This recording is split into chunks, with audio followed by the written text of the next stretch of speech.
और जो वंचित तबका है हमारे देश का, उसको उन्होंने लगातार यह संदेश दिया कि शिक्षा, संघर्ष और संगठन, यह जो 3 उन्होंने मंत्र दिए कि शिक्षित भी होना है हमको और संघर्ष भी लगातार करना है, और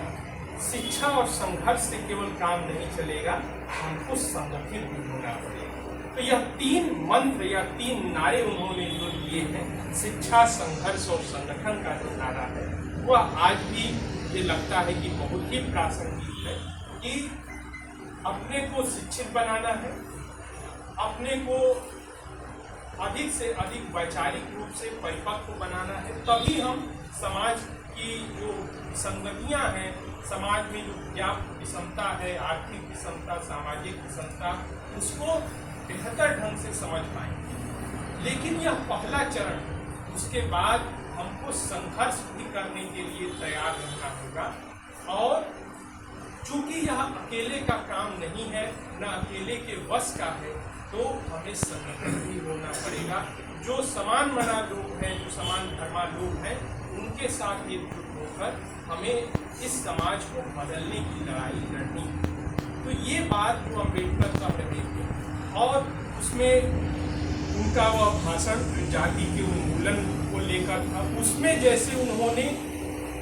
जाति के सामाजिक पक्ष के साथ साथ उसके आर्थिक पक्ष को भी जैसे समझाया कि यह सिर्फ जो जाति तोड़ने की बात आप लोग जानते हैं, वो जात पात तोड़क मंडल के द्वारा एक बुलाया गया उनके भाषण था, जो भाषण दिया ही नहीं गया। उसे अम्बेडकर ने जब उसकी प्रति पहले मांगे जाने पर भेजा, तो जात पात तोड़क मंडल ने हाथ खड़े कर दिए। तो ये हमारे समाज सुधारकों की भी सीमाओं को बताता है। जैसे आर्य समाज और उससे जुड़े जो संगठन थे, वो जाति तोड़ने की बात तो कहते थे, लेकिन उनकी सीमा थी, वो उस सीमा से आगे नहीं जाते थे, और जातिगत विषमता को दूर करने की बात के लिए भी वो शास्त्रों से ही उद्धरण ढूंढा करते थे। तो इसको अम्बेडकर ने तोड़ा, और उसको लेकर उन्होंने जो एक जागरूकता पैदा करने की कोशिश की। तो सोचिए, एक भाषण जो दिया नहीं जा सका, जिसको जो आयोजक थे वो तैयार नहीं थे कि यह भाषण इतना जो है यह रेडिकल है, यह भाषण इतना जो है हमारे लिए जो है हमारी रूढ़ियों पर इस तरह से चोट करता है, कि वो तैयार नहीं थे। जबकि जात पात तोड़क मंडल से भी संतराम बीए जैसे लोग जुड़े हुए थे, जो कि पंजाब में उन्होंने बहुत, ऐसा नहीं था कि वो कम समाज के सुधार के प्रति उनके अंदर चेतना कम थी, लेकिन एक सीमा थी और वो उससे आगे नहीं जाना चाहते। तो संतराम बीए जैसे लोगों का भी बड़ा योगदान था। तो और इसके साथ उन्होंने जब यह देखा कि हिंदू धर्म के भीतर मुझे अब संभावना नजर नहीं आती है, तो अंततः बौद्ध धर्म जो भारत से लुप्त हो चुका था, उसको उन्होंने बुद्ध के जो दर्शन को देखा, तो उन्हें वहाँ लगा कि यहाँ जो बहुजन हिताय, बहुजन सुखाय की बात की गई है, वह मुझे अपने विचारों के करीब लगती है। और आप देखिए कि किस तरह से संघर्ष उन्होंने अपने जीवन में किया, एक के बाद एक उनके जीवन में निजी उनको शोक झेलने पड़े हैं। पत्नी की मृत्यु, बेटे की मृत्यु, माँ और पिता की मृत्यु। एक हम लोग अक्सर अपने संघर्षों का रोना रोते हैं, लेकिन आप अम्बेडकर के जीवन को देखिए, किस प्रकार ये तमाम निजी आघात झेलते हुए, और पढ़कर वो कोलंबिया और लंदन स्कूल ऑफ इकोनॉमिक्स से आए, लेकिन बड़ौदा में जब वो गए तो उनके साथ किस तरह से दुर्व्यवहार किया गया। और एक बिल्कुल ऐसा समाज जो बहुत कम संख्या में है, पारसी समुदाय के होटल में भी जब अम्बेडकर ठहरे, तो उन्होंने अपने को दलित अस्मिता, अपनी दलित पहचान उजागर नहीं की। यह स्थिति, यानी जो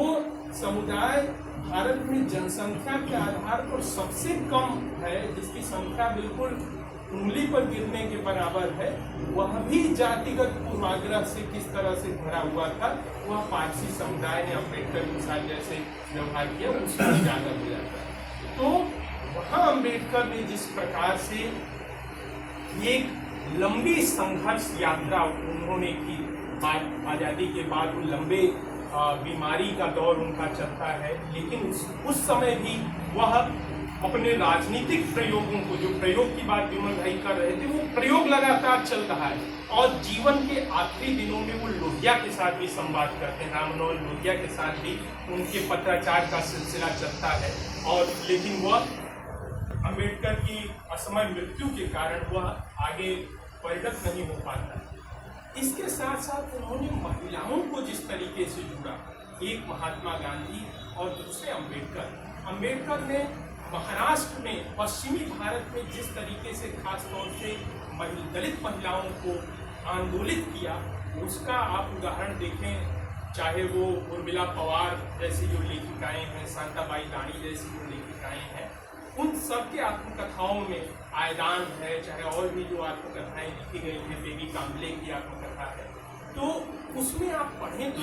उनका अपना संघर्ष, उन महिलाओं का अपना संघर्ष, किस तरीके से दलित महिलाओं के साथ एक, इसको हिंदी की लेखिका हुई दलित लेखिका कौशल्या बैसंत्री,